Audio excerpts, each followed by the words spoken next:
Pronto. Eu cheguei de volta. Demorou um pouquinho porque estava salvando a live anterior para a gente não perder esse conteúdo. Perfeito. Então, vamos prosseguir aqui. Tem também, nos últimos anos, uma tendência muito grande. Na verdade, os centros universitários viram a medicina veterinária como um curso altamente lucrativo, justamente pela área ser muito promissora. A gente tem um mercado de trabalho muito grande,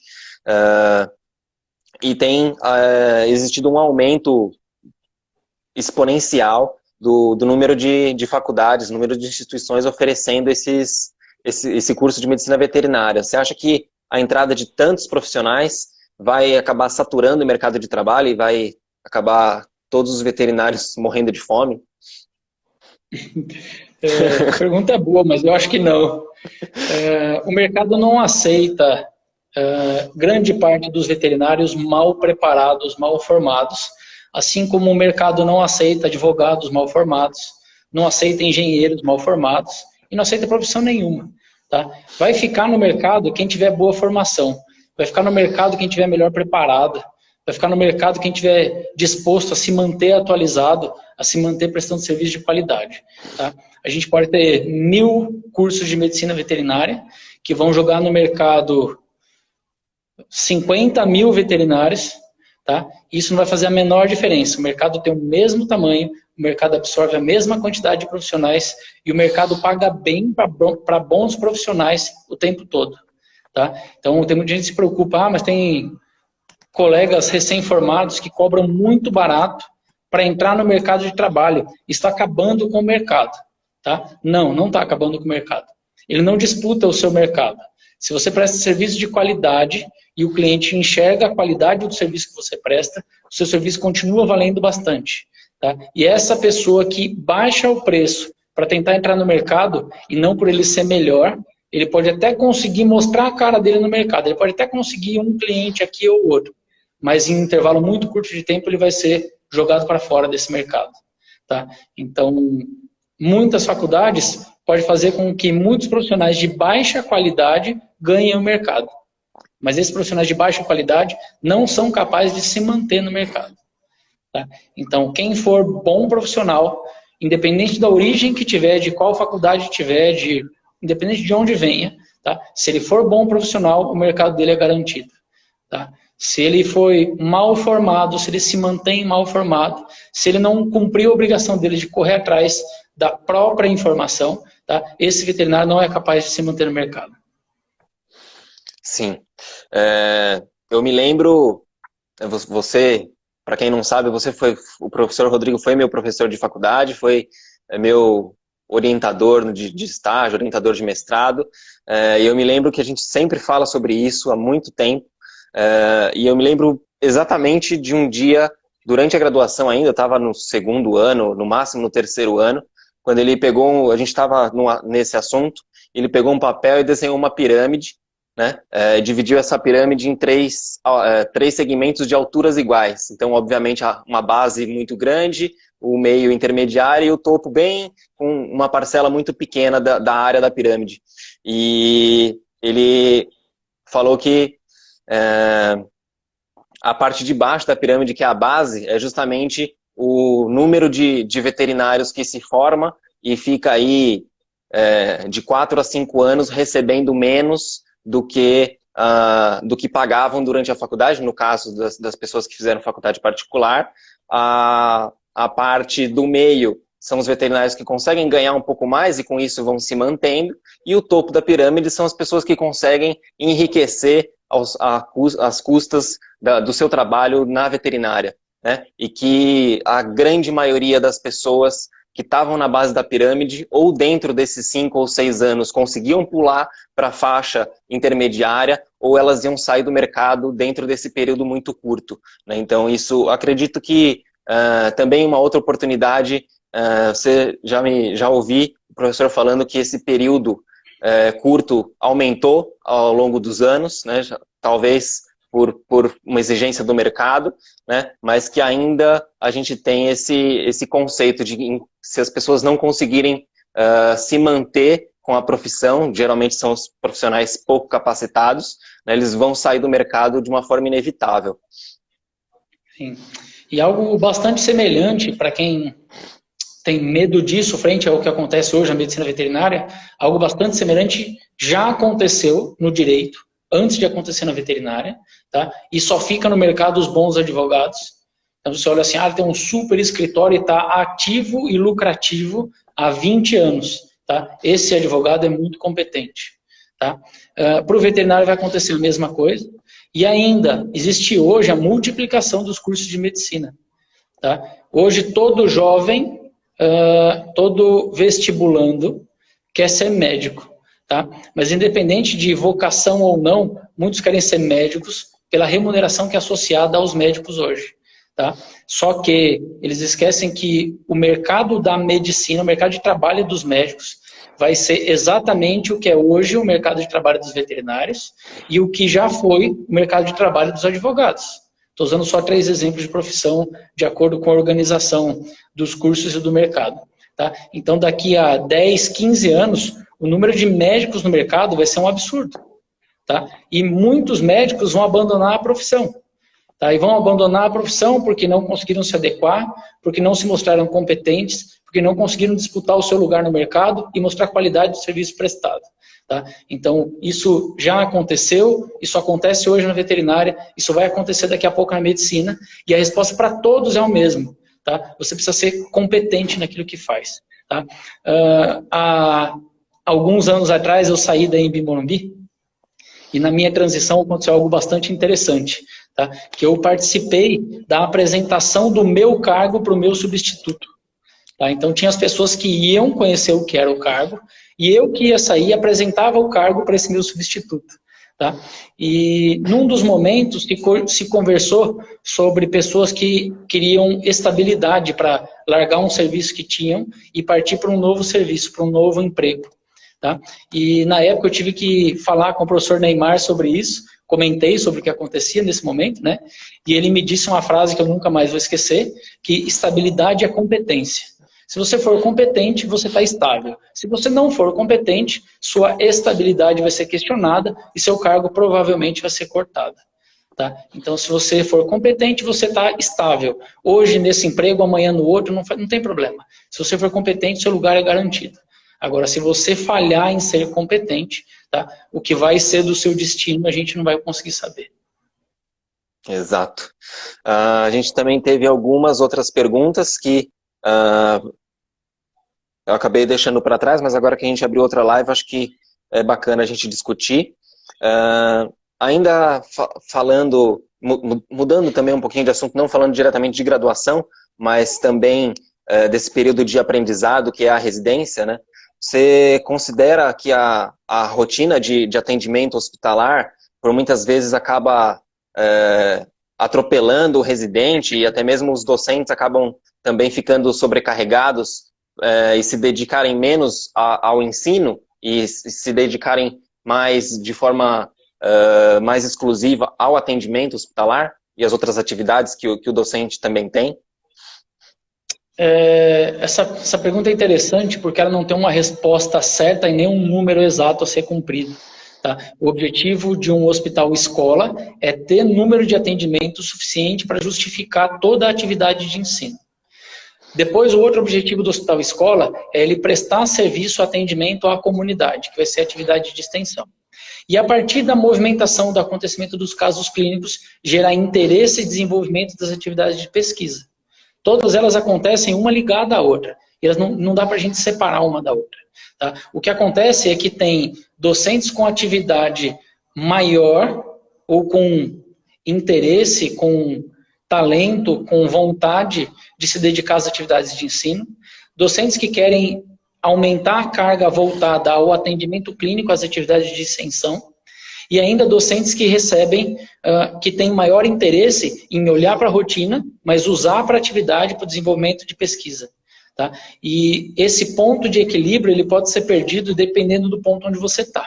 Se você é aluno de graduação, você quer o professor que se dedica ao ensino, ou você quer o professor que se dedica à extensão, porque ele gera movimento onde você quer aprender.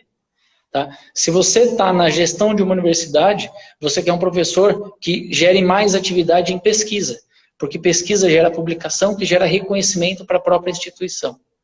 Então depende do ponto onde você está e depende do que você espera daquilo. Tá? Quando você trata de médicos veterinários residentes, se você passou por isso, você precisa de um professor disposto à atividade de ensino. Você precisa de alguém que ajude você a trilhar o seu caminho. Que quando você desviar o seu foco, ele te traga de volta para o seu caminho a ser seguido. Tá? Se o professor está muito envolvido com a atividade de pesquisa, ele não vai ter capacidade, ele não vai ter disponibilidade, ele não vai estar atento o suficiente para guiar o seu caminho nessa hora. Tá? E você pode ter problema no seu desenvolvimento, porque o professor que estava do seu lado tinha um foco destinado à pesquisa. Tá? Se você é ligado a uma empresa, se você é ligado a uma instituição de ensino, se você é ligado a uma atividade de reitoria, de administração universitária, você quer que o professor olhe para o atendimento e desenvolva o máximo possível de pesquisa, de publicações, de reconhecimento, de reinvestimento na própria universidade. Tá? E o professor que realiza muita atividade de ensino, ele acaba sendo mal avaliado. Tá? Não existe um ponto único e de equilíbrio dentro dessas atividades. Existem algumas instituições americanas que contratam o professor com foco estabelecido. E não como acontece no Brasil, que o professor tem que fazer os 3 e tentar ele mesmo gerar o próprio equilíbrio. Tá? Por exemplo, tem professores que são contratados para ensino, de graduação ou de pós-graduação, mas o objetivo dele é formar pessoas. Outros são contratados para usar os recursos da universidade e gerar pesquisa. Tá? E ele não tem nenhuma obrigação com atividade de ensino. Ele não faz também? Claro que faz. Dentro da instituição de ensino, ele vai ter alunos, ele vai ter pós-graduandos, ele vai ensinar alguém. Mas o foco e a cobrança dele vai ser em outra parte. Tá? Eu trabalhei na universidade privada por 10 anos e eu tinha uma cobrança muito grande pelas atividades de ensino. E as atividades de pesquisa praticamente não existiam. A gente fazia pesquisa, a gente fazia publicação, mas eu não tinha pressão nenhuma sobre isso. Quando a gente passa para a instituição pública, que é o meu caso hoje, a gente tem muita pressão sobre as atividades de ensino. Então, eu posso hoje ter alunos insatisfeitos, desde que eu publique bastante, que eu faça muita coisa, que eu gere resultado para a instituição. Tá? E eu, há alguns anos atrás, se eu não publicasse nada, eu tivesse alunos plenamente satisfeitos, isso seria suficiente. Tá? Então, número de casos muito baixo é ruim para a atividade de ensino, porque ele tem que ter um N mínimo para aquilo rodar. Por outro lado, o número de casos muito alto no hospital-escola, ele pode chegar a se tornar negativo, porque isso demanda tanto tempo do docente naquela atividade de atendimento, que ele para de fazer ensino ou que ele para de fazer pesquisa. Tá? Então, precisa-se tentar organizar a intensidade desse atendimento para que ele seja produtivo para a universidade, se esse é o nosso foco, que ele seja produtivo para a atividade de ensino, e não necessariamente para gerar número, para ele gerar algo a mais, um retorno financeiro, por exemplo, para a instituição. Eu tenho que saber quem é o meu foco. Você acabou abordando aí um assunto que eu ia acabar discutindo também, né, que é justamente de como é feita a divisão entre ensino, pesquisa e extensão, né, e como a mesma pessoa que é contratada sob o nome, sob o cargo de professor, tem que exercer, vamos dizer assim, na mesma intensidade as 3, né, e ela só é reconhecida dentro da universidade, dentro das agências de fomento à pesquisa, por uma delas, que é a de pesquisa. Isso acaba gerando um conflito, né, de interesse do próprio professor, e muitas vezes a gente acaba vendo aí o desinteresse pelas outras atividades que são de extensão e de ensino, né, que acaba se refletindo muito negativamente na qualidade do ensino e até mesmo, pensando no hospital veterinário, na qualidade do atendimento prestado, né? Exato. É muito difícil conseguir o ponto de equilíbrio. Tá? E isso acaba se voltando muito à forma com que o professor olha para aquilo e qual é o objetivo final dele. Tá? Eu sempre tive muita afinidade por ensino. Sempre tive muita atividade por atendimento, por atividade de extensão. Tá? Então, meu interesse era nessa área e era muito natural continuar seguindo dentro dessa área. Tá? Hoje eu me esforço bastante para ter bom desempenho nas atividades de pesquisa. Tá? Mas se a gente olha para o nosso cargo de contrato, tá? A gente é professor antes de tudo. Então a obrigação de todos é de ensinar. E se conseguir fazer extensão, isso é muito bom. Se eu conseguir fazer pesquisa, isso é muito bom. Mas a minha obrigação é de ser professor. E se eu sou professor, eu devo ensinar. Esse é o meu foco de qualidade. Tá? Deve começar por ali. Tá? E a gente começa pelo começo. Então eu começo ensinando. Sim. A gente teve também uma outra pergunta que faz a gente retornar para a questão do mercado de trabalho, né? Se você sente falta dos alunos aprenderem como cobrar pelo serviço veterinário, né? E eu vou estender um pouco essa pergunta, se você acha que isso é um dever da universidade, até na live com o professor Paulo, né, que é gestor de um hospital veterinário, a gente falou sobre isso, né, sobre a falta dessa formação específica nessa área de marketing pessoal, de administração financeira, né, ou se isso cabe também a cada um de buscar estágio e se inserir no mercado de trabalho, mesmo que seja numa posição de estagiário, para entender um pouco melhor como tudo isso funciona e sair no momento que se forma mais preparado para isso. A inserção do mercado de trabalho, a forma como abordar o cliente, a forma de como cobrar o cliente, ou quanto cobrar do cliente, vai ser sempre ponto polêmico de muita discussão, porque a gente tende a olhar para o aluno e formar médico veterinário. De preferência, formar alguém que goste do que a gente gosta. Tá? Então, hoje, ainda bem, eu adoro o que eu faço, eu trabalho com cirurgia, eu adoro fazer cirurgia, tá? Mas eu quero olhar para um aluno com a busca de encontrar um outro cirurgião. Tá? E, na verdade, isso não é o que vai acontecer na maior parte dos momentos de relação professor-aluno. Tá? Hoje, a gente tem ainda, dentro da formação do veterinário de uma forma tradicional brasileira, a gente forma muito o aluno buscando a atividade do médico veterinário e não a atividade que o médico veterinário vai ter na sociedade em si. O que eu quero dizer com isso? Existem 9 competências dadas ao médico veterinário durante a sua formação. E muito é cobrado desse aluno durante a graduação em 2 delas, tá? Que é o conhecimento teórico, o conhecimento prático, a abordagem do paciente, o treinamento frente à atividade em si do veterinário. Mas pouco se cobra do relacionamento interpessoal, da necessidade constante de atualização, da adaptação a novos ambientes, às mudanças geradas dentro do ambiente, da relação que ele deve ter com proprietários, da relação que ele deve ter com tratadores, com treinadores, tá? Da relação que ele vai ter que ter com o mundo no todo. Tá? Então, essa dificuldade, essa limitação de treinamento do veterinário, ela se volta no foco com que a universidade dá para o próprio aluno. Muitas instituições privadas têm tentado preparar melhor o aluno dentro dessa área, tá? Com realização de simulação, com realização de treinamento prático, com gravação de momentos de atendimento do aluno frente a um tutor, frente a um paciente, frente a um ator fingindo estar em atividade naquele momento, tá? Mas que a gente ainda se limita muito a buscar a atuação como um estagiário daquele aluno, né? E que ele vai me assistir atendendo. Ele vai aprender olhando para mim, tá? Então, essa colocação do aluno no mercado de trabalho, esse aprendizado, essa valorização do serviço prestado, tá? O aluno não é treinado para isso. Tá? E também, quando a gente fala do recém-formado entrando, baixando o preço, lutando para ficar no mercado de trabalho, tá? A gente também tem uma dificuldade grande quanto a isso. Afinal de contas, a gente também não preparou o aluno para fazer essa função.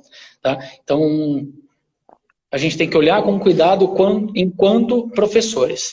Uma outra coisa que você tocou num ponto interessante é que, para muitos dos jovens, se eu não publicar o que eu fiz, isso não aconteceu. Tá? Existe uma necessidade muito grande de mostrar para o outro o que eu fiz. E do outro jovem acreditar só se eu mostrar que aquilo aconteceu. Tá? E eu não posso deixar isso se tornar verdade. Tá? O que eu fiz depende de mim. Depende do melhor serviço que eu prestei para o meu paciente. Tá? E eu não preciso ficar forçando o mercado, mostrando imagens horríveis, chocantes, imagens de necrópsia, imagens de cirurgias com grande hemorragia, imagens de vísceras por meio externo, tá? Para tentar forçar um cliente a olhar para mim e falar assim, nossa, esse cara é bom, olha o que ele está fazendo. A gente não precisa disso. Tá? O que eu preciso é prestar sempre serviço de qualidade. E a informação de um cliente para o outro vai acontecer sem que eu precise forçar esse momento. Tá? Eu preciso me manter por tempo ligado a pessoas boas, a um serviço bom, a uma instituição boa. Isso vai me fazer ser reconhecido no mercado. Eu posso fazer marketing pessoal em mídias sociais? Claro que eu posso. Tá? Só que eu tenho que ter um pouco de controle, um pouco de estratégia frente ao que eu vou fazer. É melhor fazer as pessoas se sentirem bem vendo o que eu faço, ou me escutando falar em algum determinado momento, do que forçar a olhar imagens chocantes e querer que as pessoas se sintam bem frente àquilo. Tá? Então, nas minhas redes sociais, está tomado de veterinários, né? E todos os dias eu olho lá um monte de sangue acontecendo o tempo inteiro, de gente publicando coisas absolutamente desnecessárias. Tá? As pessoas não precisam disso. As pessoas precisam te olhar, te admirar e querer ficar mais próximo de você. A querer ter o seu próprio paciente atendido por você. Tá? É essa conexão que vai precisar acontecer. Tá? Não preciso forçar a barra nessa hora. Com certeza, esse é um assunto bem delicado, né?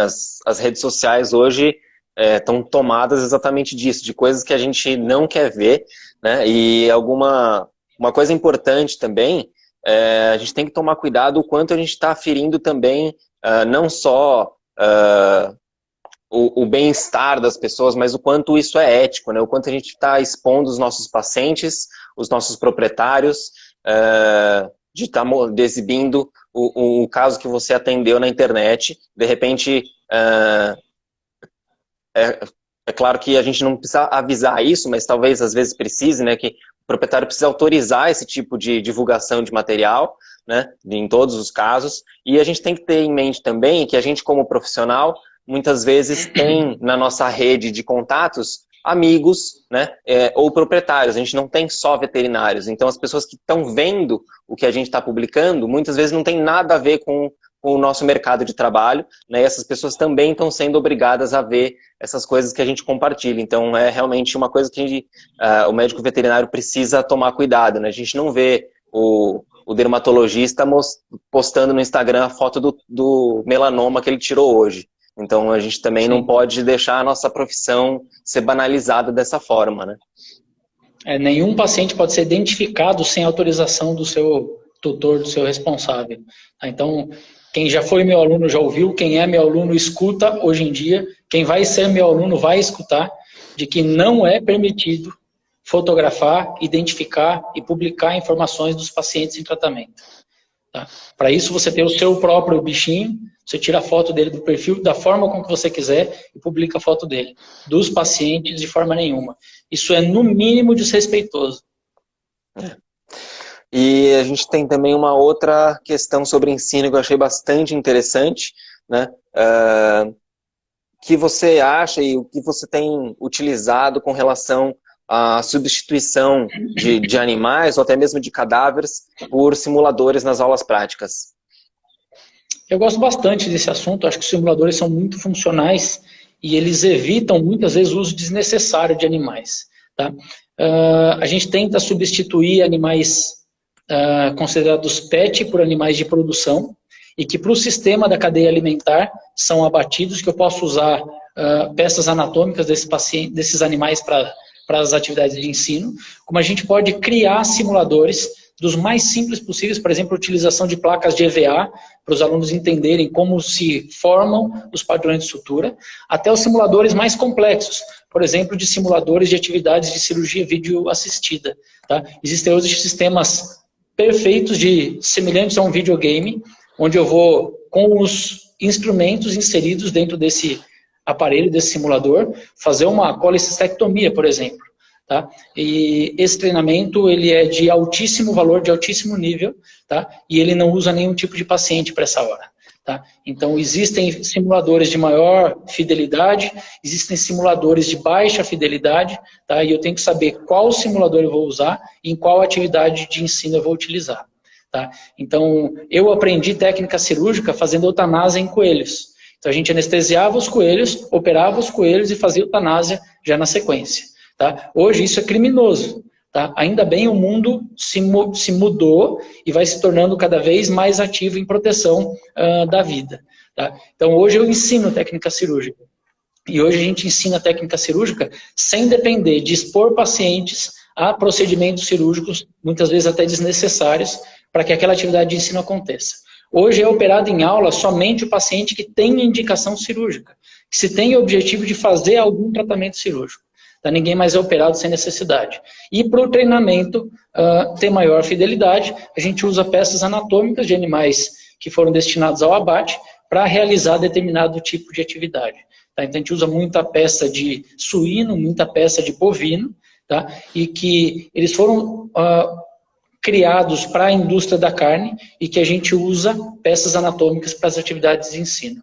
Tá? Sempre com muita qualidade, sempre com muita satisfação por parte dos alunos, tá? E com ótimos resultados, quando a gente acompanha esse aluno que treinou em cadáver e que vai atender, que vai operar o seu primeiro paciente. Tá? Eles sentem muita confiança, muita segurança depois de treinar num ambiente controlado. Tá? Acho que a melhor resposta para isso vem: treine em ambiente controlado. Quando acontecer de verdade, você está melhor preparado.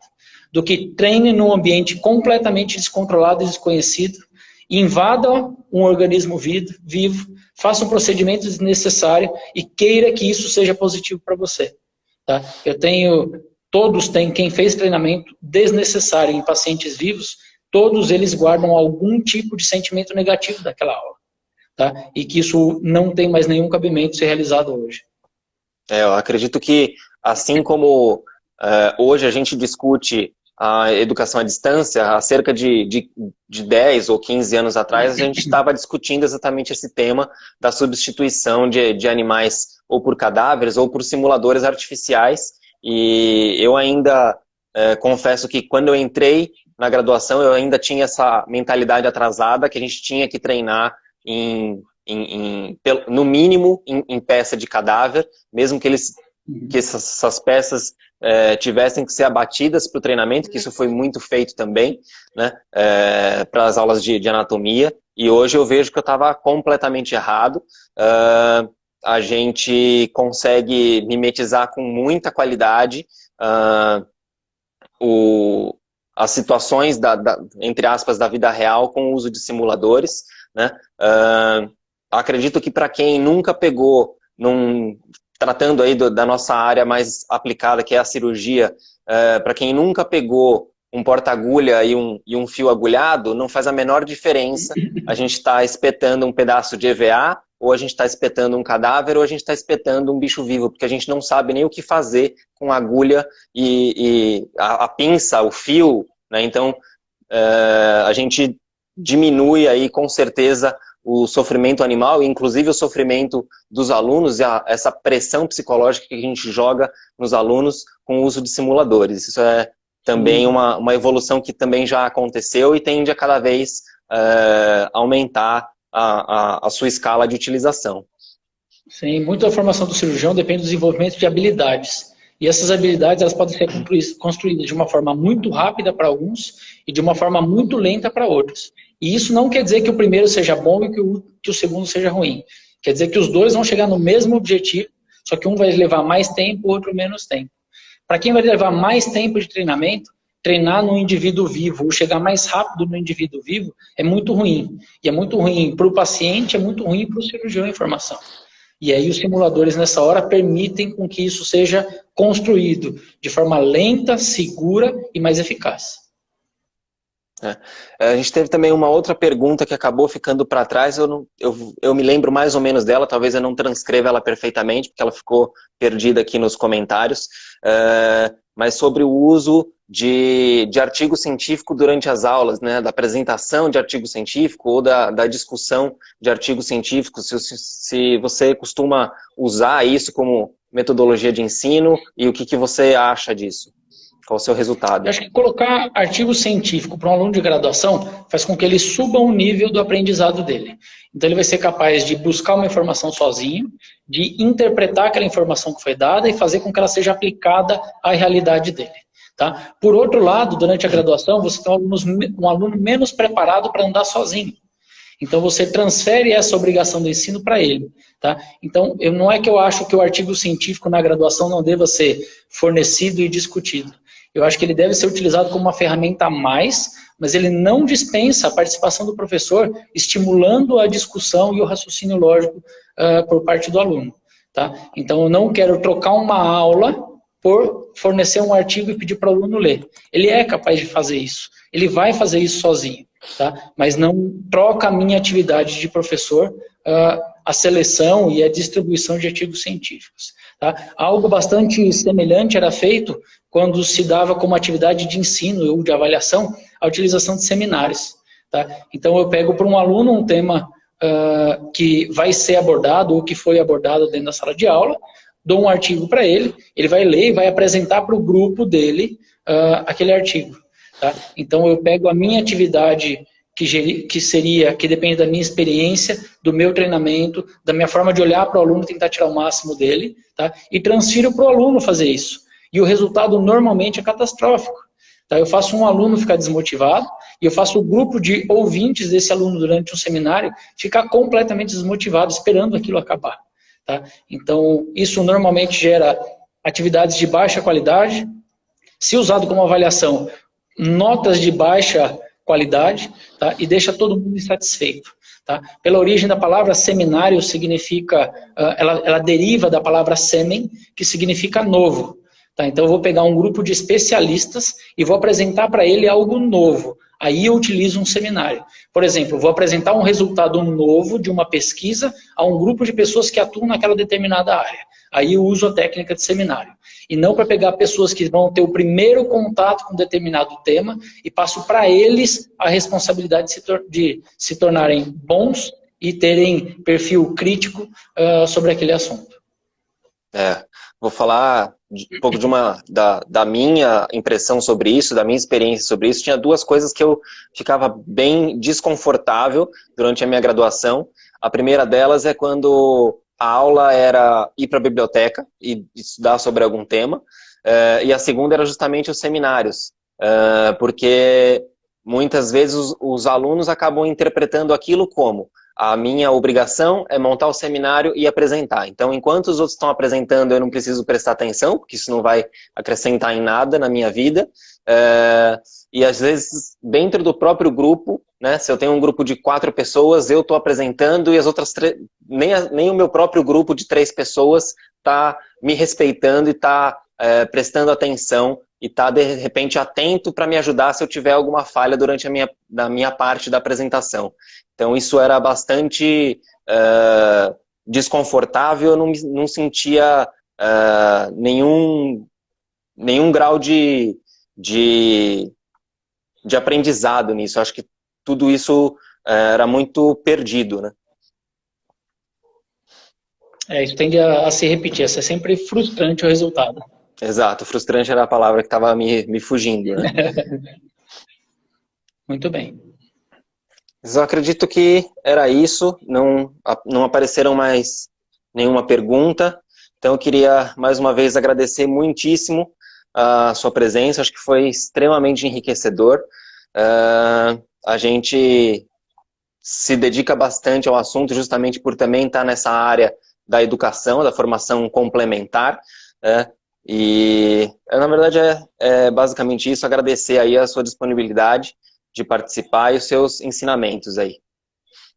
Eu que agradeço o convite, para mim foi um prazer discutir um assunto que agrada tanto a todos que dependem da atividade de ensino ou que são envolvidos com o aprendizado, tem sempre bastante interesse em discutir esse assunto. Tá? Fico muito feliz em poder participar e ainda mais com um tema voltado ao ensino da medicina veterinária ou ao ensino da graduação. Tá? Muito obrigado. Obrigado. Vou encerrar aqui. Gente, os 2 pedaços vão ser salvos juntos no mesmo vídeo. A gente vai disponibilizar no YouTube. Acredito que vai ficar salvo separado nos stories por 24 horas para quem quiser acompanhar aí. Vou encerrar aqui. Muito obrigado a todos. Até mais, um abraço a todos.